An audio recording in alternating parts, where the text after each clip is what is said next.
अस्सलाम वालेकुम। ये हमारी रूटीन थी जिसके अंदर 4 साढ़े 4 बजे के टाइम में बाहर निकली बच्चों को लेके। ब्रेड लेनी थी वो ली। फिर बेटी मेरी गई हुई थी स्टेशनरी शॉप पे, उसका वेट कर रहे थे। कुछ छोटी मोटी उन्होंने चीज़ें लेनी थी, नूरानी कायदा और एक पेन था। मैंने कहा चलो सही टाइम पे जाकर ले आते हैं, बाद में फिर इफ्तारी के बाद बहुत ज़्यादा रश भी हो जाता है, समझ नहीं आ रही होती टाइमिंग्स की। नमाज टाइमिंग के हिसाब से शॉप्स बंद हो जाती हैं।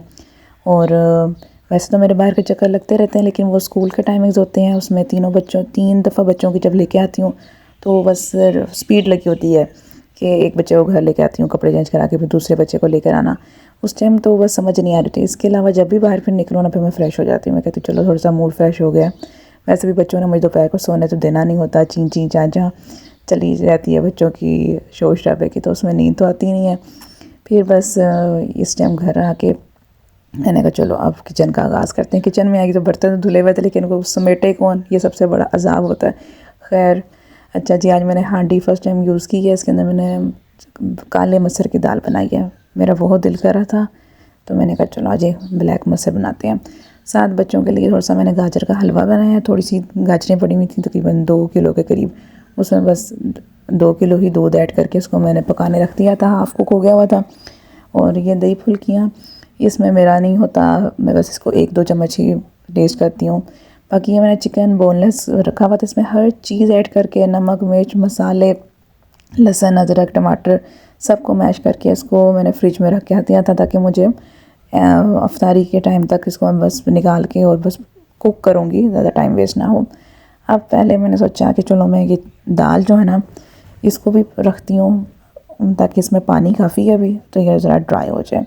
और हलवे की भी बुनाई कर लेती हूँ, ताकि बच्चों को मिल जाए कुछ ना कुछ, उनका जो दिल करता है मीठा खाने का। तो ये हो जाएगी। बस असर के बाद मैं मेन जो किचन में आऊँगी वह बस मैं असर के बाद आती हूँ। उससे पहले मैं सुबह 11-12 बजे तक जो जो चीज़ें हाफ़ कुक करके रखनी होती है वो मैं कर लेती हूँ। इतना टाइम नहीं होता, क्योंकि दरमियान में बच्चों के लिए कुछ ना कुछ बनाना होता है जब बच्चे स्कूल से आते हैं। अब कभी उनकी यही रूटीन है, कभी उनको मैं दोपहर को आलू का पराठा दे देती हूँ, कभी मैं कबाब पड़े मैं तो उनको पराठा बना के उसका पराठा रोल बना के देती हूँ, ताकि उनके 2-3 घंटे ज़रा गुजर जाएँ, वरना भूख भूख भूख चली रहती है।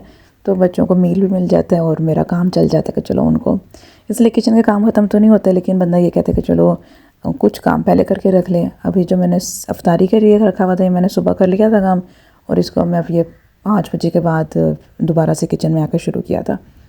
साथ जो जो बर्तन मेरे निकले हुए थे धुले हुए उनको रख रही थी। ये इसमें बस मैंने देसी घी ऐड किया, चीनी ऐड करूँगी। चीनी ज़्यादा ऐड करी थी, मैंने कहा बच्चों ने खाना है और वो मुझे कह रहे थे कि मम्मा ज़रा मीठा ज़्यादा हो। बस इसकी बुनाई चल रही है। इसके अलावा आप सब बताएं आपकी क्या रूटीन चलती है। हमारे घर में अभी तक इतने दिनों में कोई भी फ्राइड आइटम्स नहीं बने, इसी तरह से हमारी रूटीन चल रही होती है। साथ साथ बस मैंने कहा छोटे मोटे जो बर्तन साइड पे हुए मैं इनको समेटूँ। एयर फ्राई का वॉश किया हुआ था, अब उसको भी मैंने बास्केट वगैरह को सेट करना था। ये मैं बस खजूरें किशमिश और अखरोट डालूँगी दही फुल्के के अंदर, तो इनको बस मैंने अभी काटना था और बस ये रेडी हो जाना था।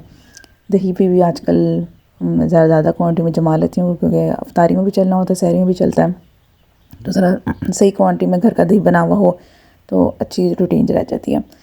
और बाकी इसके अलावा मेरे साथ जो क्लाइंट्स अटैच होते हैं उनको बस मैं बताती रहती हूँ कि आप ये खा लें ये ना खाएं, और अपनी चीज़ों को खाने को इस तरह से मैनेज करें, उसको एयर फ्राई कर लें बेक कर लें, लेकिन फ्राइड से बचें, ताकि जो कैलोरी सारे दिन में आपकी बच रही हैं वो आप सारी की सारी जब अफ्तार करेंगे तो उसमें ही आपकी वेस्ट हो जानी है कैलोरी डेंस फूड। तो आपका एक पकोड़े समोसे में ही आ जाना, तो इसलिए बेहतर है कि उसको छोटा छोटा मतलब डिवाइड करके पोर्शंस के अंदर कर लें।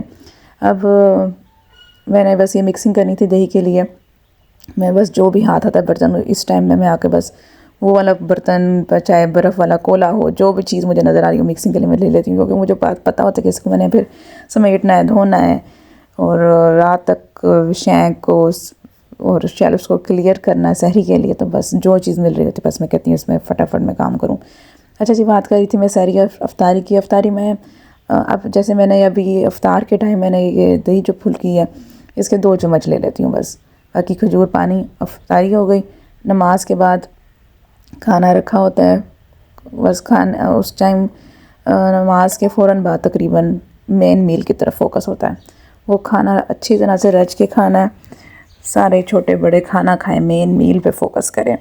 तो उसके बाद चाय हो जाती है, बस फिर यहाँ पे क्लोज़ हो जाता है। अगर फिर भी अगर रात को ये होता है कि पहले मैं एक दफ़ा सो गई हूँ, फिर बच्चों ने तंग करके मैं उठ गई, फिर भूख लग गई, तो फिर क्या है, तो उसमें यह कि 2-3 चम्मच फिर कुछ ना कुछ, ये जो मेन मील पड़ा हुआ है मोस्टली हमारे राइस ही होते हैं, फिर मैं ये क्या करती हूँ कि बस 2 चम्मच चावल के लिए साथ थोड़ा सा दही ले लिया, या कुछ भी जो भी उसमें मीट की चीज़ है उसको ज़रा थोड़ा सा ऐड कर ले ताकि प्रोटीन इंटेक हो जाए।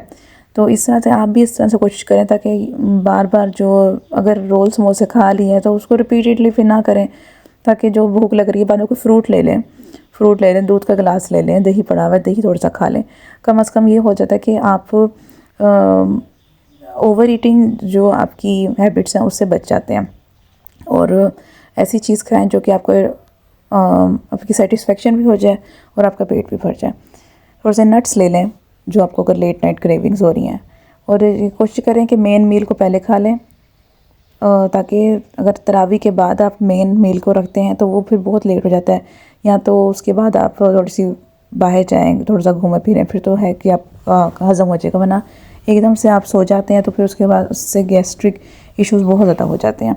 तो और सहरी के अंदर कोई भी ज़्यादा पराठों का इस्तेमाल और ज़्यादा ऑयल में बना हुआ एग, इस तरह से चीज़ों को अवॉइड करें। सालन तरी वाले बहुत ज़्यादा सहरी में अवॉइड करें। जिनको बिल्कुल भी अगर प्रोटीन नहीं सुबह खाए जा रहे जैसे कि एग वगैरह है, तो उसमें फिर उनकी तबीयत के हिसाब से जो उनको सूट कर रहा है वो ले लें। शामी कबाब ले लें साथ, जिसके साथ आपकी अच्छी एक न्यूट्रिशन वाली पूरी हो जाए। अब ये थोड़ा सा मैं नट्स का शेक बनाना था, उसके लिए मैं चीज़ें इसमें ऐड कर रही हूँ, बाकी बाहर साथ साथ मेरा काम चलता जा रहा है। खैर आजकल मेरा जो आजकल रूटीन चल रही है वो ये चल रही है कि मैं सुबह चपाती लेती हूँ, उसमें थोड़ा सा देसी घी लगा के, और पहले मैंने दही की लस्सी ले लेनी होती है। अगर तो मेरा दिल करे साथ थोड़ा सा दही ले लिया, वरना 2 दिन मेरा ज़्यादा ही तबीयत अपसेट थी तो फिर मैंने बस समझ लें कि लस्सी और रोटी के साथ ही रोज़ा रखा था। लेकिन डिपेंड करता है कि आपकी तबीयत कैसी चल रही है। अब आज सुबह फिर मैंने थोड़ा सा चिकन का सालन साथ ले लिया था, क्योंकि मेरे से एग नहीं डाइजेस्ट हो रहा था। ये डिपेंड करता है पर्सन टू पर्सन। हालांकि मैं हर एक को सुबह गाइडेंस दे रही होती हूँ, सहरी के टाइम सब क्लाइंट्स को बता रही होती हूँ कि आपके ये प्लेट में इस चीज़ की कमी है, ये प्रोटीन्स की कमी है, आप ये ऐड करें। लेकिन बात ये नहीं है कि मैं खुद अपनी रूटीन से नेग्लिजेंस कर रही हूँ हेल्थ से, लेकिन जो चीज़ डाइजेस्ट ही नहीं हो रही और सारा दिन आप उसमें फिर तंगी बर्दाश्त करिए, उस टाइम खाई नहीं जा रही, ये इससे बेहतर है कि जो आपसे चीज़ खाई जा रही है आप वो खाएं।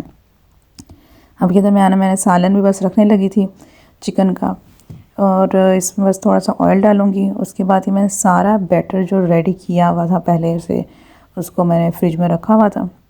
ये सारा बैटर बस मैंने इसमें डाल देना, नमक मिर्च वगैरह हर चीज़ मैंने इसमें ऐड की हुई थी। मैं इसी तरह से मैरिनेशन करके चीज़ को रख देती हूँ, ताकि मुझे फिर चीज़ की टेंशन नहीं रहती कि इस टाइम पे मैं क्या करूँगी, अगर मुझे टाइम ना मिला तो प्रॉपर वे में मैं किस तरह से चीज़ों को ऐड करूँगी पकाने के लिए। असल में जब बच्चे छोटे हों तो आपको पता नहीं होता कि बच्चों का मूड डिसऑर्डर हो जाता है, आपस में लड़ाई उनकी हो रही होती है, तो उनको हैंडल करने में आपका बाकी का टाइम सारा वेस्ट हो जाता है।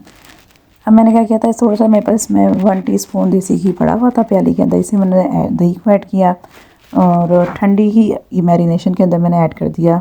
बाद में फिर मैंने इसको कुक करना स्टार्ट किया। और ये मैंने थोड़ी सारी पुदीने की चटनी बनानी थी, इसके अंदर बाहर से मैं फ्रेश पुदीना लेकर आई, और इसके अंदर बस आधा प्याज, 2-3 जबे लहसुन के, हरी मिर्च और अनारदाना तो मेरे पास नहीं था, बस इन्हीं चीज़ों को ऐड करके मैंने हल्का सा नमक डाल के पुदीने की चटनी रेडी कर ली, जो कि बड़ी मज़े की लगती है खाने के साथ। हाँ बस ये इफ्तारी का टाइम हो रहा था, ये सालन भी बन गया था, दाल भी मेरी बनी हुई थी, चावलों के लिए पानी मैंने रख दिया है, इसमें बस चावल मैं डालूँगी। ये हलवा भी बच्चों का रेडी हो गया, उनको तसल्ली हो गई थी कुछ मीठा खाने को हमें मिल जाएगा आज, वरना वो मुझे यही कहते थे कुछ बना के दें। असल में रूटीन में ऐसे ही होता है कि समझ नहीं आती कि कोई चीज़ स्किप हो जाए कभी कोई चीज़। ये बस 6:30 से पहले ही तकरीबन मेरे ये बस दाल और वाइट राइस रेडी हो गए थे। वाइट राइस में मैं देसी घी डालती हूँ, वो ना हो तो फिर मक्खन ऐड करती हूँ।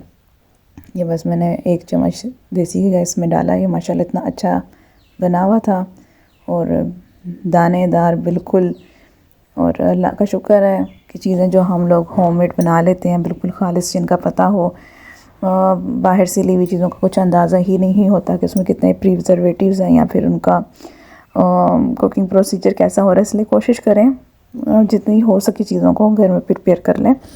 जहाँ पे हमारे पास अवेलेबिलिटी नहीं है वहाँ पे तो चलें, सही है कि जहाँ से बाहर से हमें एक ओरिजिनल चीज़ का पता हो तो वहाँ से अवेलेबल हो तो आप ले लें और उसको यूज़ करें। लेकिन जितनी आप घर में चीज़ बना सकें उसको बनाएं।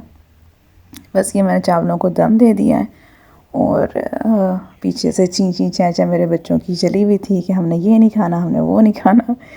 और फाइनली बस ये मैंने अब सर्व करने लगी थी। ये राइस डाले, एक पॉट में थोड़ा सा चिकन निकाला और साथ दाल रखी और फिर